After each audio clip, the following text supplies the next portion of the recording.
Today's topic is very, very important, so please pay attention. This topic is relevant for next 3-4 years also.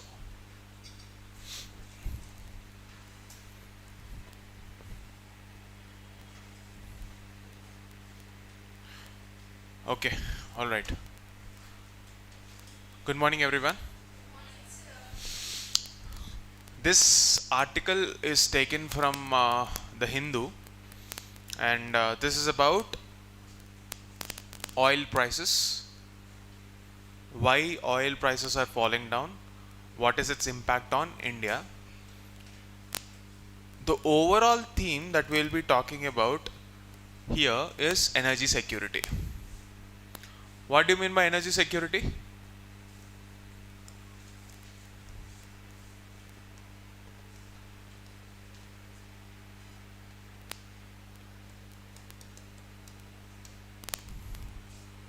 Energy security. Any idea? What is energy? Why do we need energy? The fact that we are seated in this room right now, we are having electricity, we have an internet connection, everything is contingent or dependent on energy, access to energy, right? If we don't have energy access, economic activity becomes impossible. Correct? Correct. So if India has to develop, having access to energy is non-negotiable. Agreed? Now, the fact that India is depending on external countries for 85% of its energy needs or crude oil needs.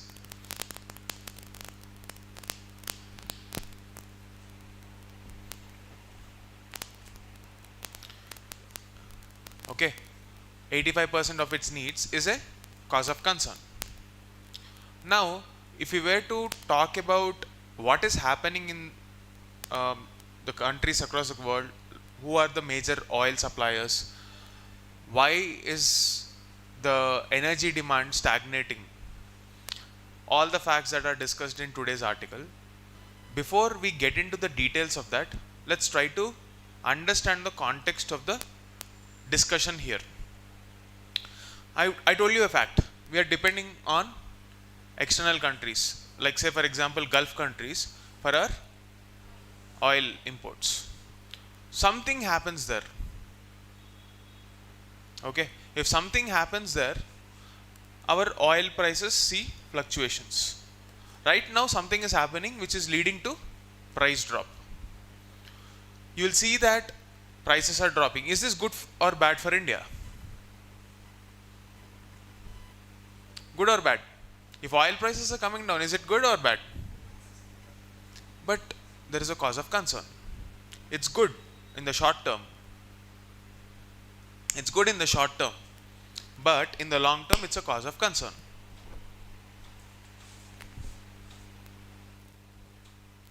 Okay? Why is it a cause of concern? Let's see in this article. Clear? The overall theme of this discussion is energy security. What did I say about Atmanirbharta? What does it mean? Self-reliance. Okay? So energy Atmanirbharta or energy self-sufficiency in terms of energy security. We are not supposed to depend on someone else, because you link it to the concept of sovereignty. If we want to carry out our economic activity without someone blackmailing us, we need to have economic sovereignty, and for that energy Atmanirbharta is a prerequisite. So India should move towards that or not? Obviously India should move towards energy Atmanirbharta.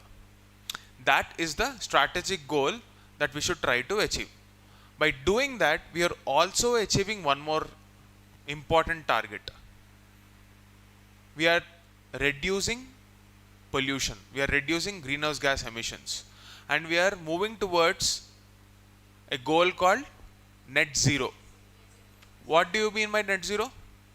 Wherever, whatever emissions that are going into the environment, they will be absorbed back. So, this strategy that we have to adapt, the energy transition strategy that we need to adapt, should have a twofold impact. One, self-sufficiency. Two, net zero. Clear? Now, the whole analysis of this article will give you a framework of thought. How to do that? How do we achieve these twin objectives? So here we are clearly establishing the understanding, the, like, for example, if you are looking at oil wars, something is happening there. What is this? We'll go back and understand. But generally, whenever any topic comes or any article comes on energy or any global commodity, okay, for which India is depending on someone else, there are two important dimensions that we need to look at with respect to management of that commodity. It can be minerals, it can be crude oil, it can be anything that India does not have naturally. Okay? Firstly, the volatility of the global markets. In this case, it is oil. But generally, we are talking about the volatility of markets. And in the second dimension, we are talking about strategic autonomy. India does not want to depend on anyone.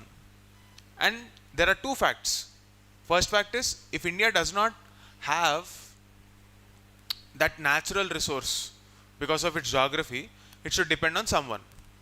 When it is depending on someone, there is a volatility in international markets. Let's say there is a war, for example, Russia-Ukraine war. If Russia and Ukraine are fighting, our oil prices increased, not crude oil. We are talking about sunflower oil, because we are depending on Ukraine. So, if Russia decides to fight a war with Ukraine, you will decide whether you should be eating French fries or boiled potatoes on that day.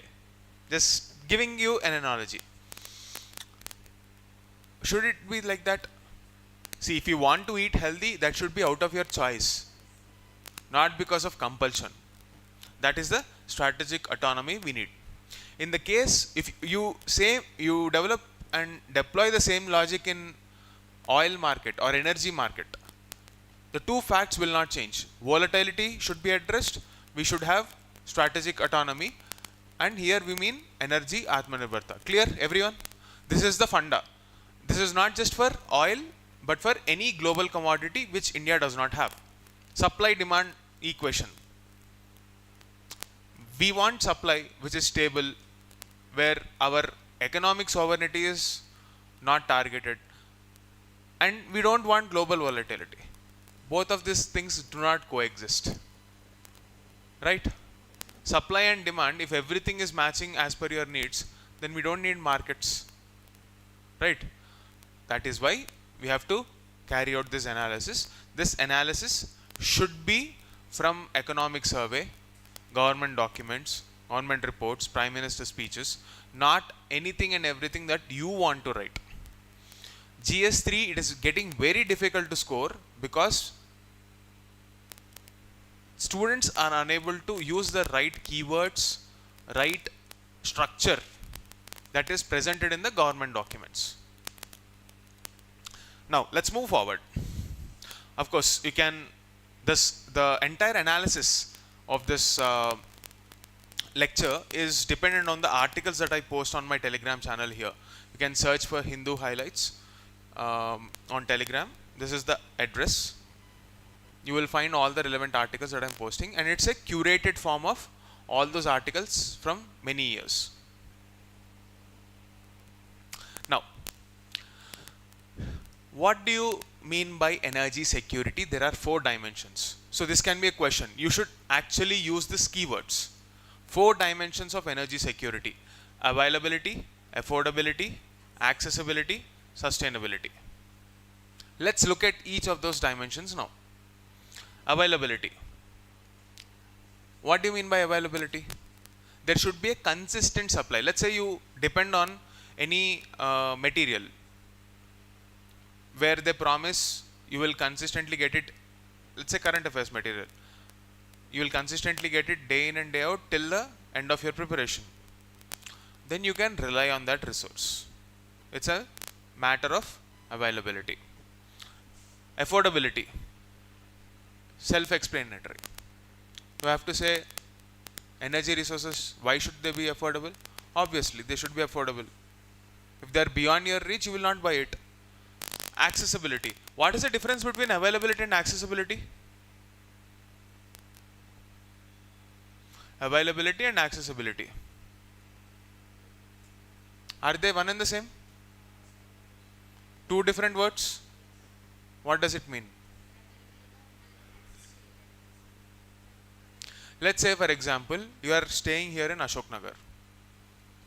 If your bike ran out of petrol, if I say that you should probably go to, Secunderabad or high-tech city, go get your petrol. Do you think it is accessible?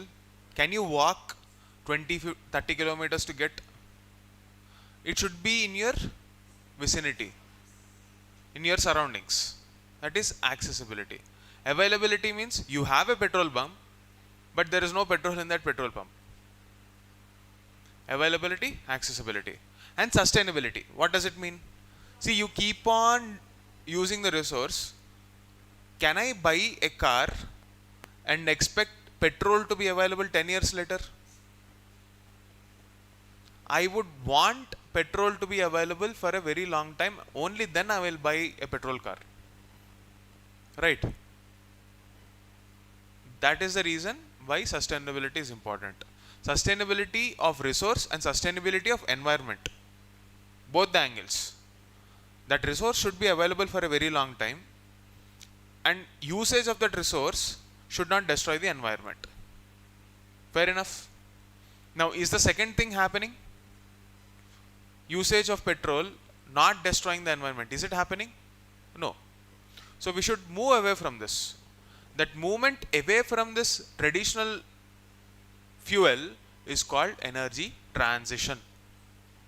Please note this keyword, energy transition.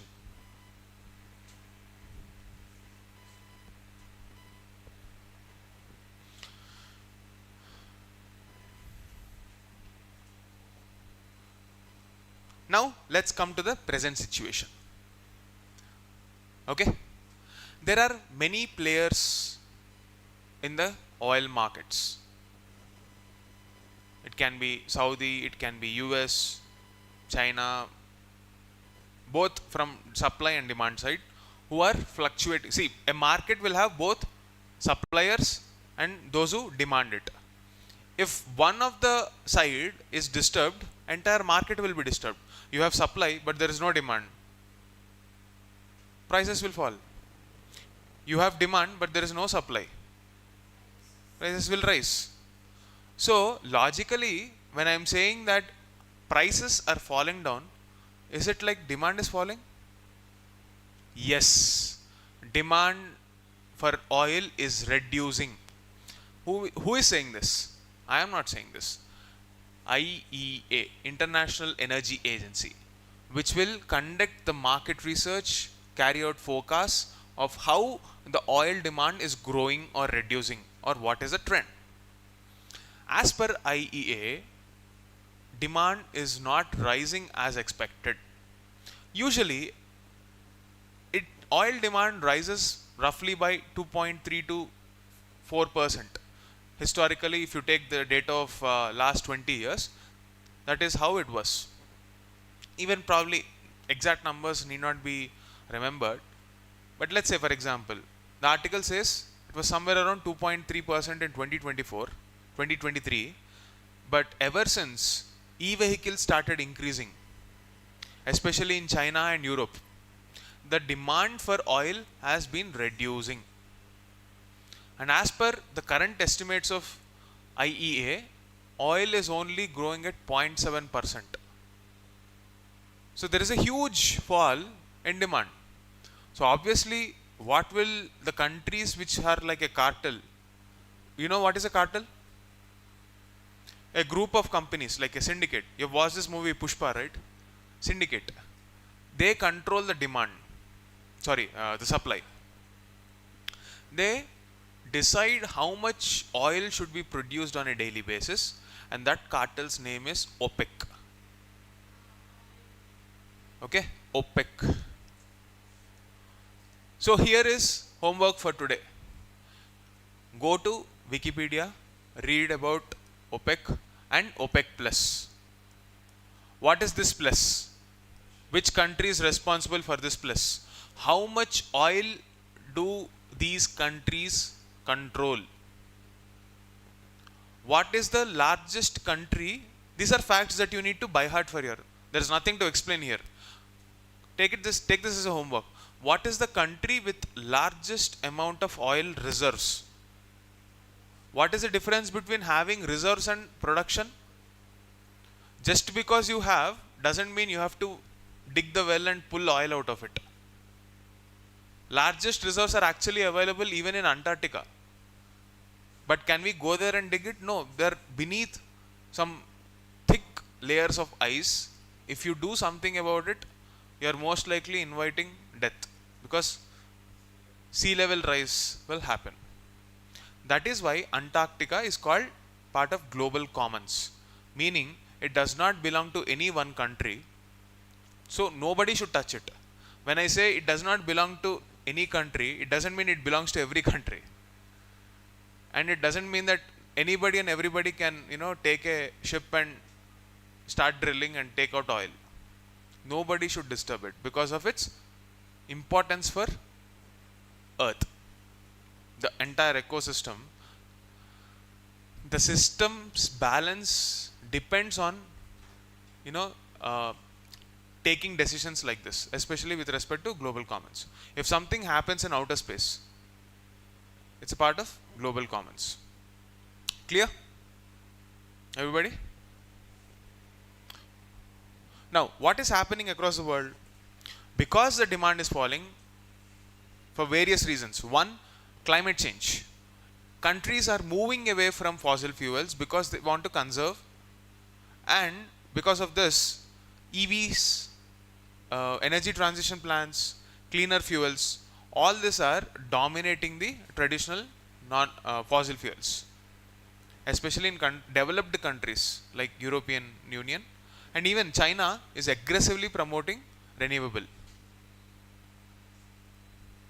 Today, India produces nearly almost 50%, 40 to 50%. Actually, the trend has been 60%. 60% of our electricity is produced through coal. Coal is very polluting. The percentage has been reducing. Does it mean India is not producing as much as it used to produce? No, that is not the case. Let's say, for example, if India's production capacity was 100, previously 50 used to come from coal. So roughly, if we say 50% of our energy need is coming from coal, today we are adding additional capacity. Today, let's say for example it is 150. This additional 50 is not coming from coal. So naturally this production is coming down. But as such, the old pollution that is there is still there. It's continuing. New addition of energy is through renewable sources. And this is the trend. But however, some countries are trying to move away from coal towards green fuels. When I say green fuel, that is renewable energy resources, solar, wind, etc., etc. Clear? Now, in this context, what is Saudi Arabia doing? Saudi Arabia wants to cut down production. Let's say if you are producing X, the demand is X. You will maintain a certain price. Let's say $70 per barrel. Barrel is, let's say, one drum. One drum of oil costs $70, for example. Okay? Because the demand is for one drum.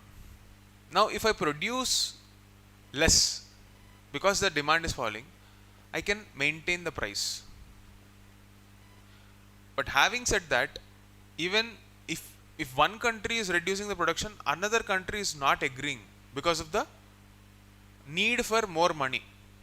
Saudi can afford to cut down production, but other countries may not. So there are disagreements within the cartel only. And then you have OPEC Plus, where Russia is also involved. It has to fund its war. So obviously it can't cut down. If Saudi cuts down, Russia won't.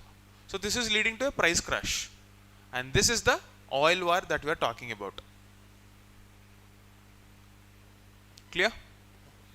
What is the impact of this volatility in global markets? Why should India move away from these fluctuations for a stability in economic policy? Because see, if your fuel prices increases, everything will increase. Let's simplify things for you. If today, let's say you have this Bawarchi biryani, you ordered a Bawarchi biryani, one Swiggy or Zomato rider will bring the parcel. It probably costs around 200 rupees. One biryani costs 200 rupees. They will get it for you.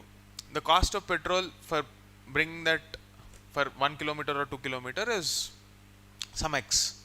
If the fuel prices doubles, do you think there will not be any impact on the cost you will have to pay? Even Bawarchi guy will have to bring his supplies from elsewhere. For bringing that supplies, there will be an increase in cost. So the 200 rupees will become 300. The cost of delivery, which was probably 30 rupees, will become 60 rupees. And therefore it will lead to inflation. And since we are importing,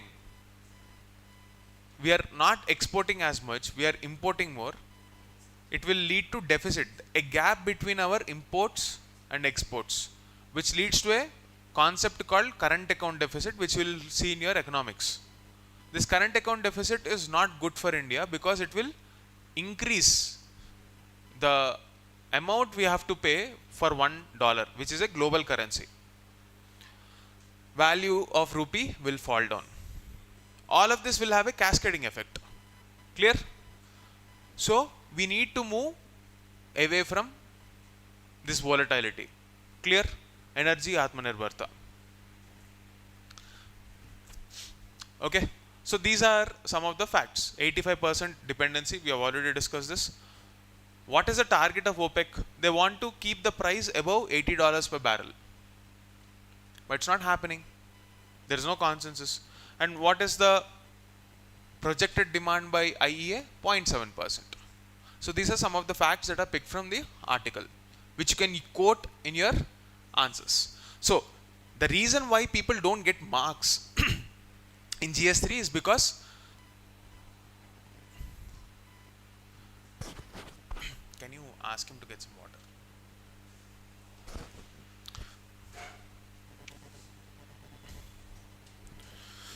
The reason why we are not able to score marks in GS3 is because we're just not able to meet the quantified answers. The demand is to write proper data-driven answers. We are not able to quote the source, we as in the students. We are not able to quote the source, we are not able to quote the latest figures, we are not able to project visually through diagrams or graphs. We are not using the keywords that are used in economic survey, official documents.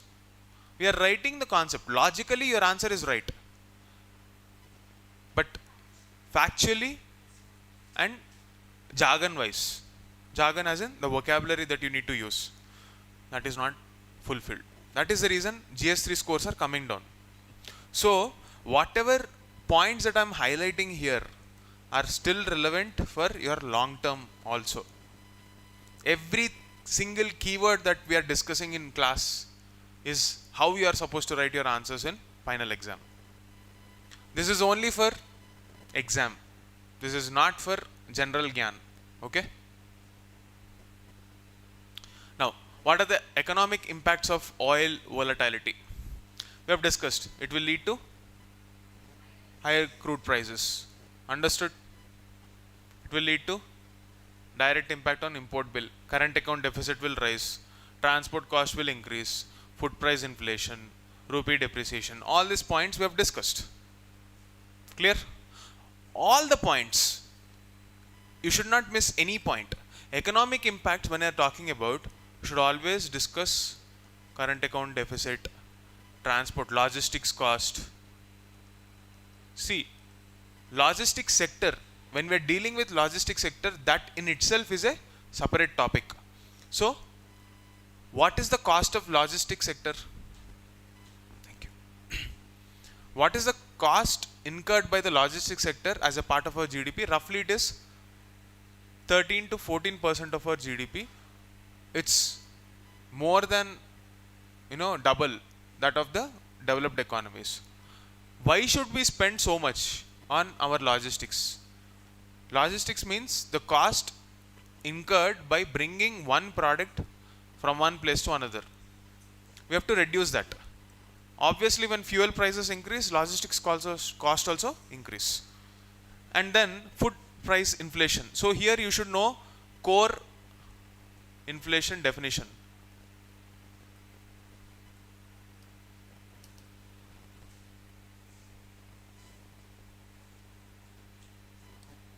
Core inflation. CPI, WPI, the difference, the basics.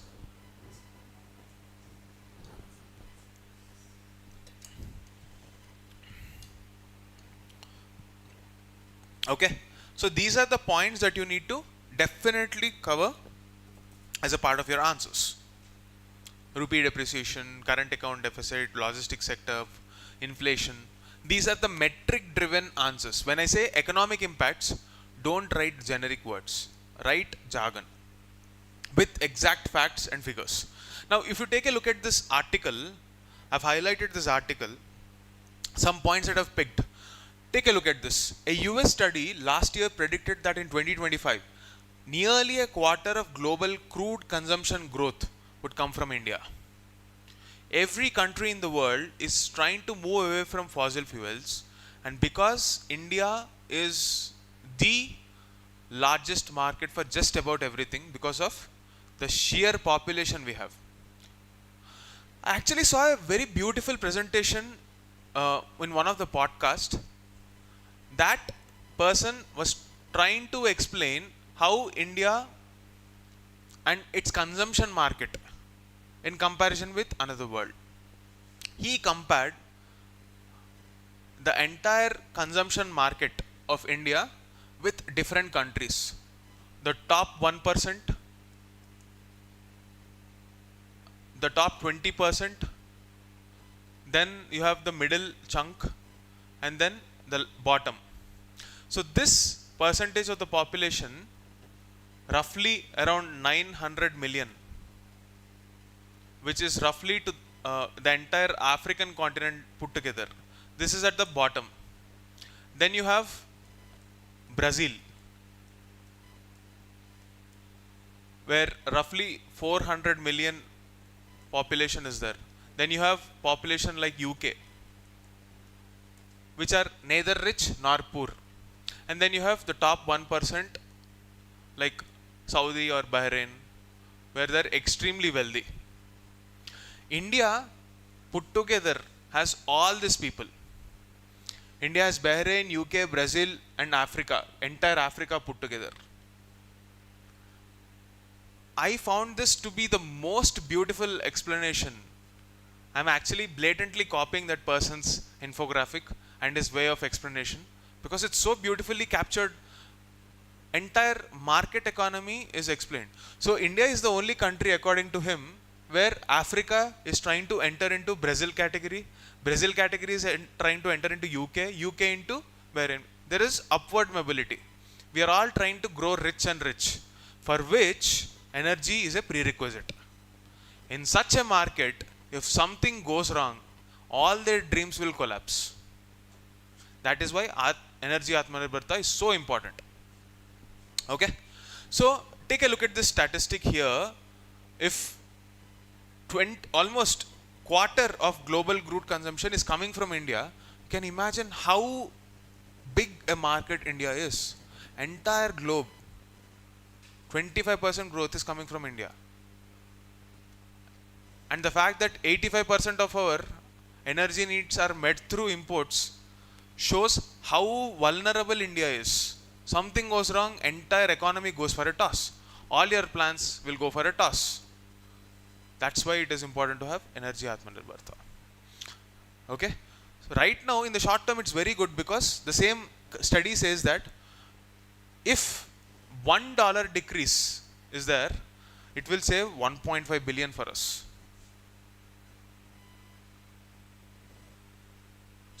We are going to benefit in the short term, but is that benefit going to last long enough? We don't know. That is why we should not depend on one country. We need to diversify our sources. Don't make pacts only with one country. Don't put all your eggs in a single basket. If that basket drops, all your eggs are gone. That is the importance of diversification as a strategy. Same logic you apply for biodiversity also. You are depending on one species for your food. If that food crop gets some disease, your entire crop is wiped out and you will starve. That is why the beauty in nature's design is diversity. None of us are same. If everybody thinks alike, what will happen? Only one kind of an idea. Nobody counters it. In that countering itself, we will grow, right? That is why freedom of speech is also important. Diversity, the beauty of diversity, when you look at it, is that it is sustainable. It helps us grow. Anyway, coming back. So maybe this is how you can think and write answers in your essay, ethics. Extrapolate this thought.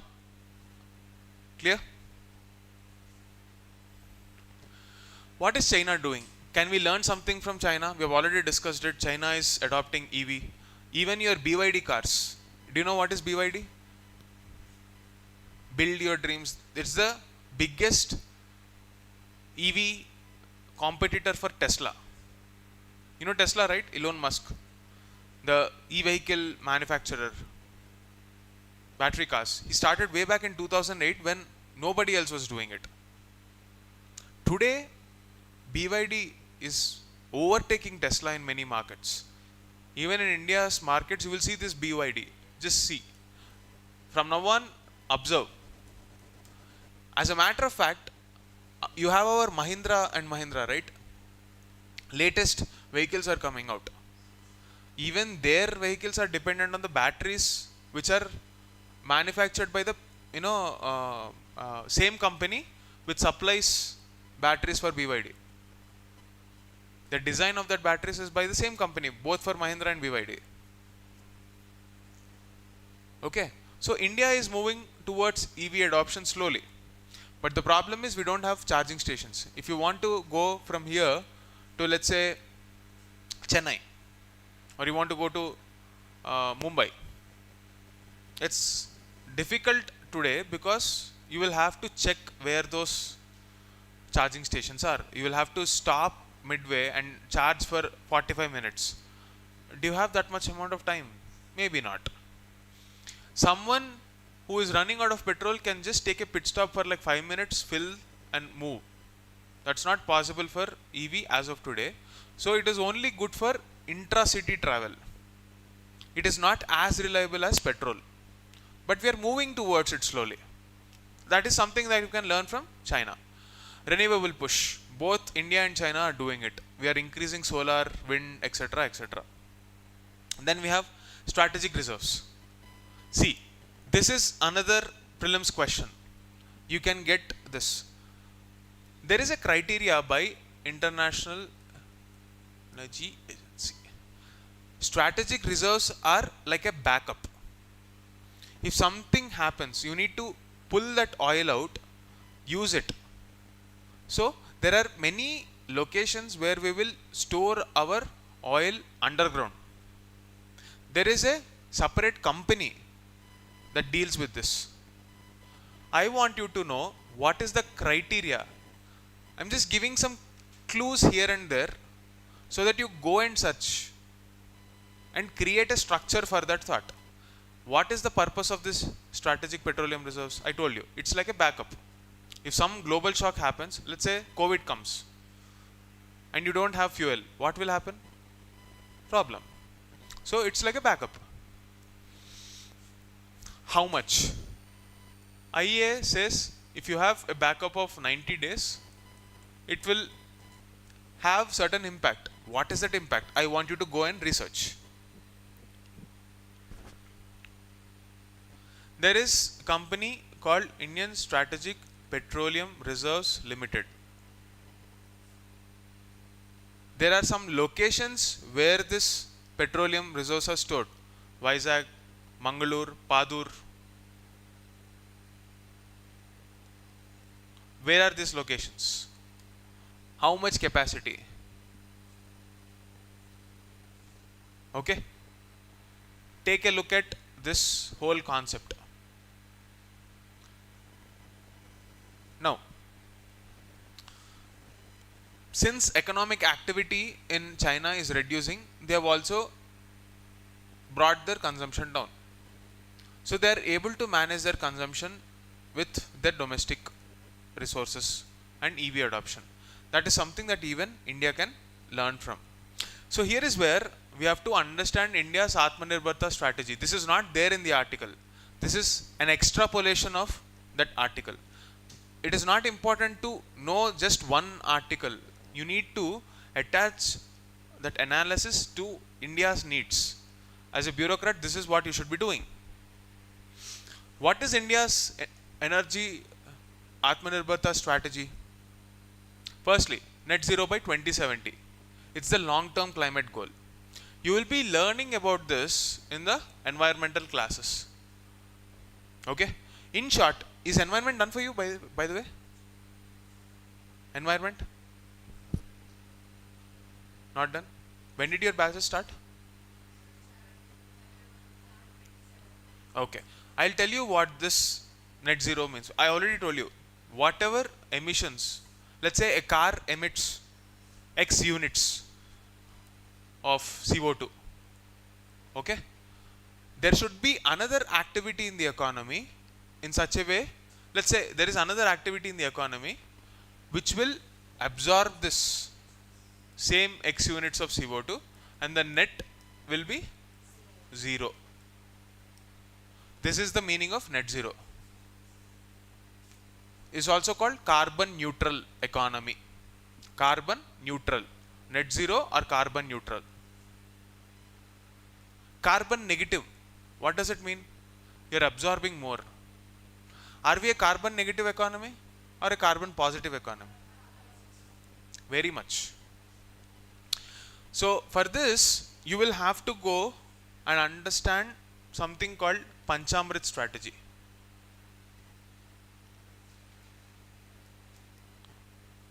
There is another keyword called COP26, Glasgow Summit. There we have established some targets, which you will be learning in your environment classes. In short, this Panchamrit strategy is all about India's promise to the world.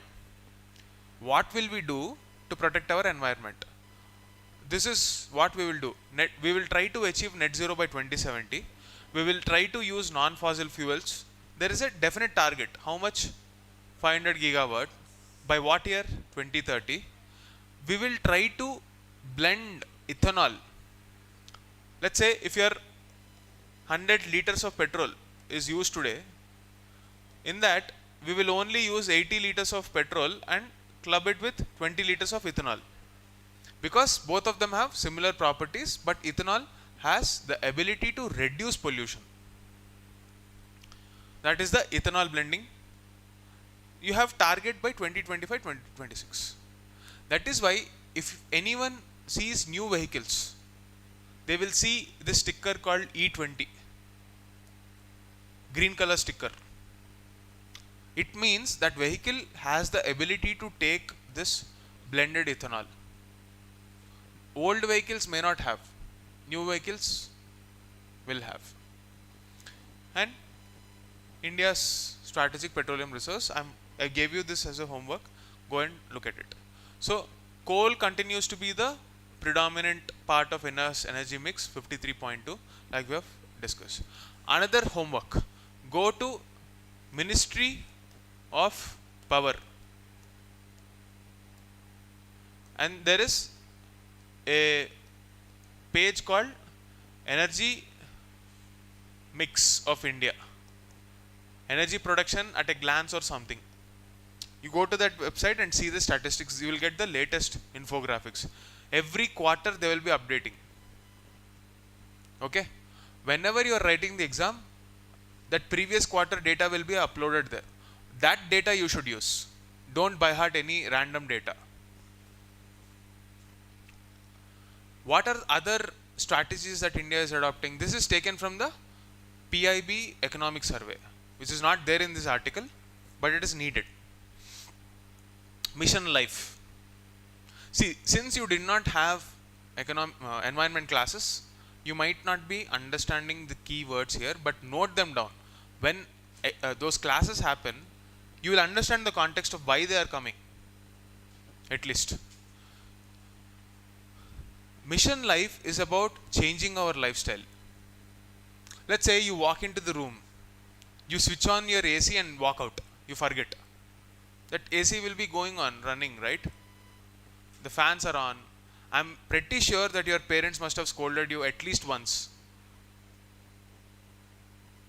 Right? When you are attaching this to the idea of power bill, see, India's economic growth story has been predominantly a movement from lower middle class to middle class for the majority of the population.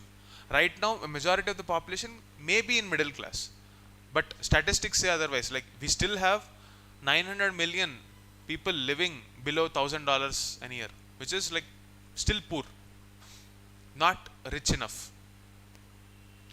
But at least people are able to afford electricity bills. So affordability is no longer the incentive for saying switch off your fan. Most probably someone working in a corporate will be lazy to say, I don't mind, I'll pay the bill. But if you give them a moral argument and explain them what will happen, since they are educated, since they know the repercussions of what can happen, they will change their behavior. That's the hope.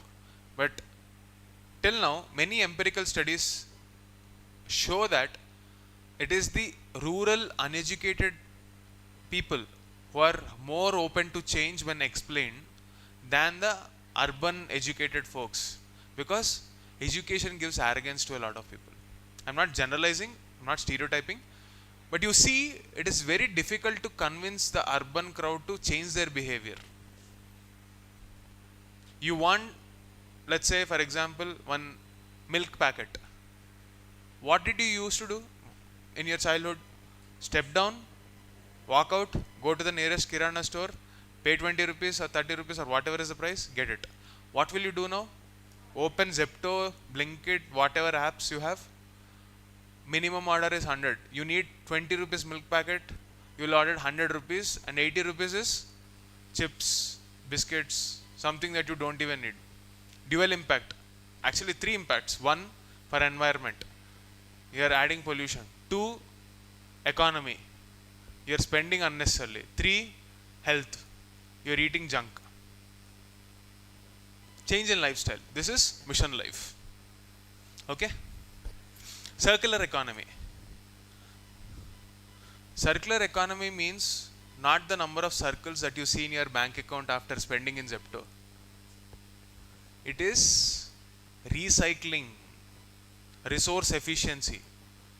You order a cell phone, okay? You see the latest model. You decide 1 year later, I'm bored of this phone. I want to buy a new phone, because Android updates are like, ever continuing, evolving, right? It's like probably cricket matches these days. You have one every second week, either an international tour, an IPL match, or a test match. It keeps on continuing. So you're always in need for buying more consumption. But what will happen to the old phones? I'm pretty sure at least one either broken mobile or unused mobile is there at your place. Do you have old phones? What are you doing with them? Nothing. What will happen to them? Nothing. You either give it to some old newspaper guy who will not be able to figure out what to do with it. So he'll probably give you like 20 rupees or something for a phone that you bought for 20,000 many years ago. Where will it end up? Landfills. Improper waste management. So you need a strategy on how to use it. India, if it wants to take the digital route, if India wants to have a digital India, should also have circular economy concept within it. Reduce, reuse, recycle, triple R. And this is also one of the sustainable development goal. Responsible consumption. Responsible consumption is one of the sustainable development goal. What are SDGs? Anybody? There are 17 sustainable development goals for sustainable climate, sustainable planet. Those 17 goals will comprehensively cover your GS3 syllabus, GS2 syllabus, and GS1 also in terms of society, geography. So what are these 17 goals and 169 targets? I'm not asking you to by heart the 169 targets, but if you can, over a period of time, those 169 themes will only be current affairs. Pretty much. If you have 200 words of content on those 169 targets, your preparation is over. The latest 200 words. Okay. Anyway, what is SDG? Start with today. What are SDGs? Which SDGs? Responsible consumption. What is circular economy? Take a look at that. Here, our economic survey is talking about the concept of vertical gardens. They are like living walls. Our Prime Minister said that we have to use this vertical gardens concept. Let's say you have skyscrapers today, like 30-40 floor apartments. Where will you grow trees there? On those buildings only. In the balconies. When residents are going upwards, not horizontally, because there is no place available anymore. Vertical gardens. You might get a prelims question. Take a look at this. Okay. So this will reduce urban cooling needs. Otherwise you will switch on 3 ACs, 4 ACs, 5 ACs within central AC and still it is hot. Storage solutions. We discussed about the battery technology in our previous classes. Remember? How many of you remember? Earlier classes we spoke about e-vehicle to grid technology, E2V technology. How many of you remember? Nobody? Nothing? Blank? From battery car, you are connecting it back to the grid. Remember? Please try to interlink like this. Don't forget everything. So storage solutions, battery. Because today we produce electricity, solar. It is the context, right, of that discussion. We are not able to use battery. We are not able to store energy, for example. That's why we need battery storage. Storage solutions.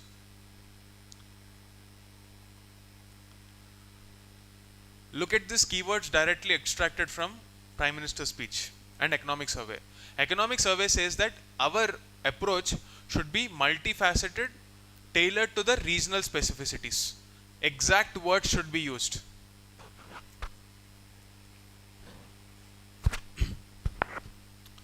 So here are some of the initiatives mentioned in various speeches of the Prime Minister and economic survey to show that we have this multifaceted approach.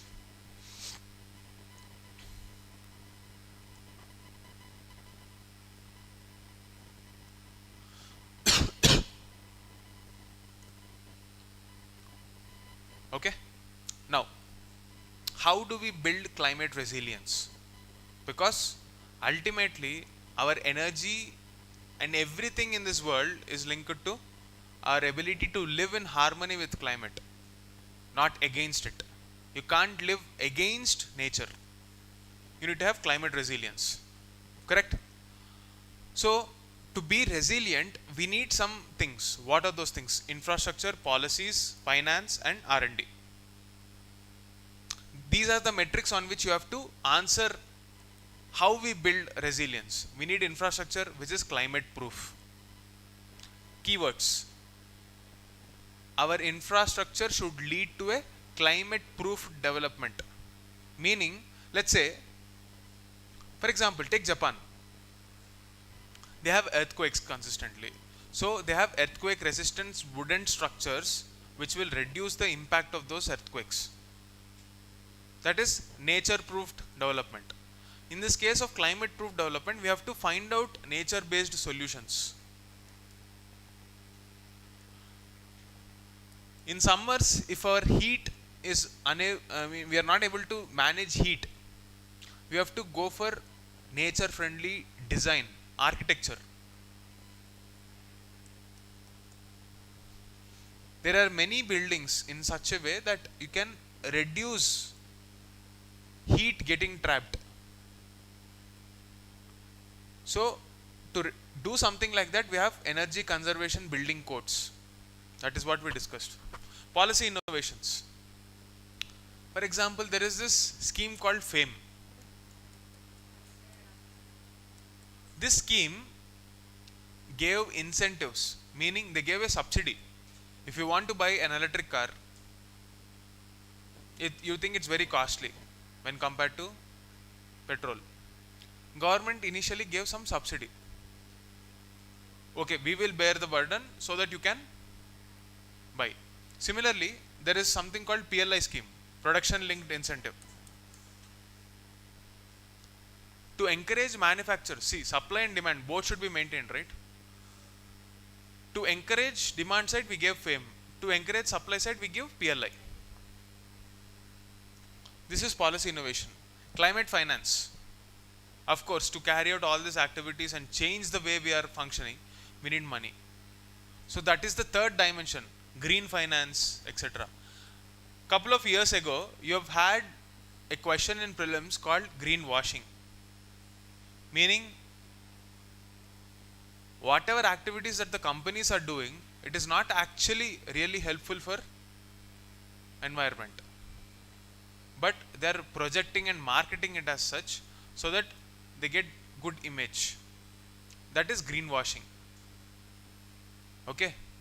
In the same context, the biggest criticism of climate finance, whole talk about climate finance, is that it is not done with right intent.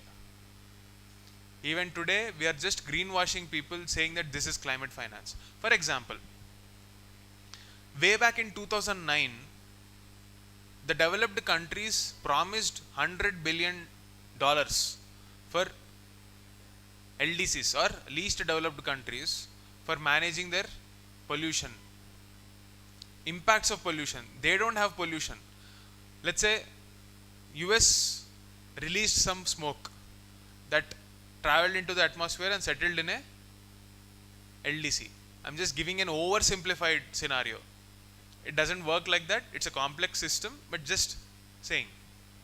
Something produced by developed countries as a pollutant will be showing its effect on people who did not even do them. Is it ethical? This is environmental ethics. So the biggest criticism of climate finance is this whole greenwashing, that we are giving money for climate adaptation, etc. In fact, it is a business deal.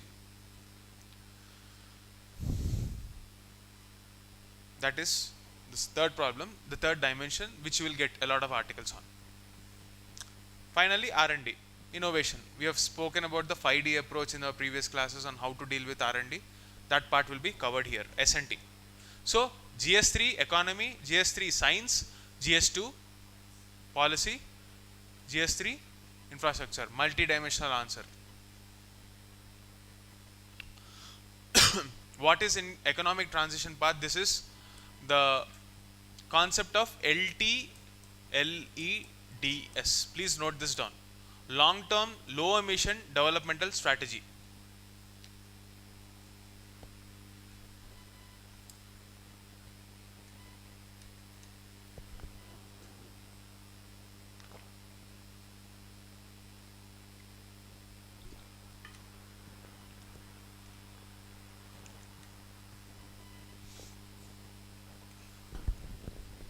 Okay, what is this LTLEDS strategy? The lecture will become very lengthy if I start getting into the details. Just consider that it is our decarbonization agenda. We want to encourage those economic activities which will produce less emissions. And we have taken certain steps, we have given certain promises. All of that will be discussed in separate article, but note that this is relevant. These facts, these concepts are relevant here, which should be discussed in your static classes. Now, we have already discussed this global commitments. Technology and innovation. Where are you more likely to get science and tech articles? For example, battery storage and R&D, E2E technology, for example. That is one example of kind of articles you will get. Then you have recycling systems. Why do we need recycling? I've already explained. Consumption, responsible consumption. Grid modernization.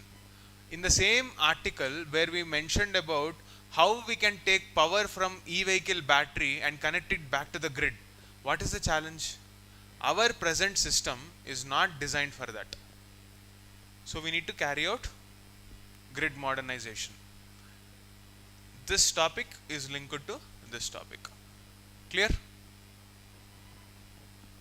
Now, critical minerals. We are talking about continuously, we are talking about e-vehicles, etc., etc. But we're continuously talking about e-vehicles. But we need certain raw materials, right? Does India have those raw materials? No. Lithium, cobalt, rare earths, copper. These are some of the most important critical minerals that we need to procure from elsewhere. And same logic, just like how we were dependent on petrol, now we are dependent on something else. So it's like we are moving from one risk to another risk. And this risk is not driven because India decided it is good for it. It is driven by global demand. Since every country in the world is moving towards e-vehicles because they have natural resources or because they get cheap cars from China, because China has abundant critical minerals, they can produce batteries just like that. I mean, of course, it takes a lot of effort, R&D and all. I'm not denying anything of that. I'm not taking anything away from the Chinese engineers. But the raw materials are available. They're just able to exploit whatever they have because of their R&D. And India is blindly adopting that. Is it good for India? Need not be. Alternative is hydrogen. We already saw hydrogen, the discussion of natural hydrogen. India has abundant natural hydrogen. We are not tapping into that. Why not use nitrogen driven economy? Because there is no R&D in India. If India has its own R&D, we don't have to depend on anyone. India has thorium reserves. Why can't we go for nuclear? Of course there are concerns, but at least there should be an effort to go in that direction. Find out a solution.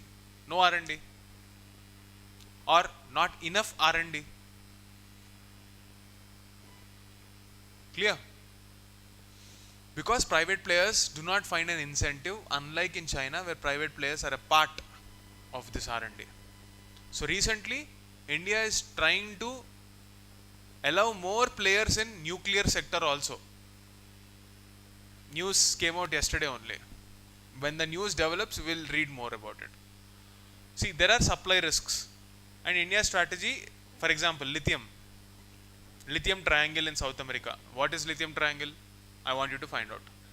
There are some countries in South America as a part of the supply chain, raw material supplier. 3 countries. What are those 3 countries? Take a map them, see the boundaries of the lithium triangle. Cobalt. Where will you find cobalt more?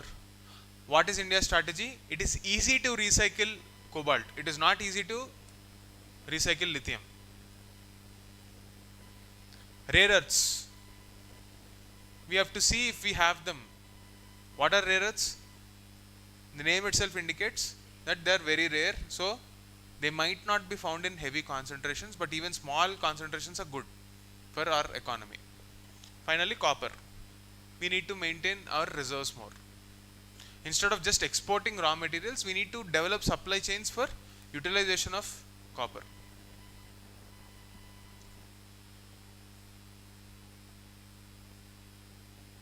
Okay. We spoke about how we have to deal with urban areas. Rural areas is electrification, clean cooking solutions. Indoor pollution is a very big problem. Indoor pollution, again, completely different topic. When we get to the topic, we'll discuss. Clean cooking fuels are important for energy Atmanirbharta, because why are we attaching them here? If you don't have that, it will impose health burden on rural women. Decentralized renewables, meaning small grids. Let's say a very remote village does not have electricity. You can create a small solar plant there itself. At least during the daytime they will have energy access. Things like this. So overall you can use this framework, direct framework, for any analysis on any global resource. What is the demand? First of all, is there a demand for that product? For example, in this case, oil or rare earth. Do you have institutions that govern that product? Do you have the resilience or the strategies to safeguard the supply?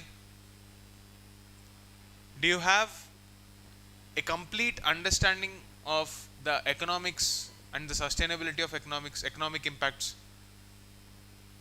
What is its impact on climate? What is the technology that will sustain it?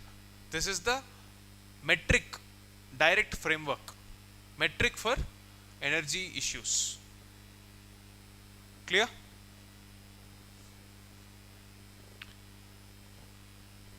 What is the keyword that you need to use? Predictive diplomacy, green innovation, economic discipline.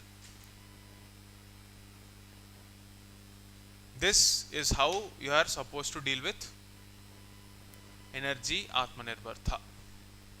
Clear? You got the entire framework, right? The inability of many candidates to read the issue from this 360-degree view is what makes them suffer. That is the reason why they are not able to score marks in GS3. Even if you miss small points, you are not getting marks. Those who are able to use official jargon, official data, none of the candidates are less prepared. They know the concept very well, in and out. But you need to use the exact words. That is the challenge of knowing the concept to scoring marks. There is a huge gap that needs to be plugged with concentrated effort, directed effort. This is what it is. Okay? Chalo, see you tomorrow.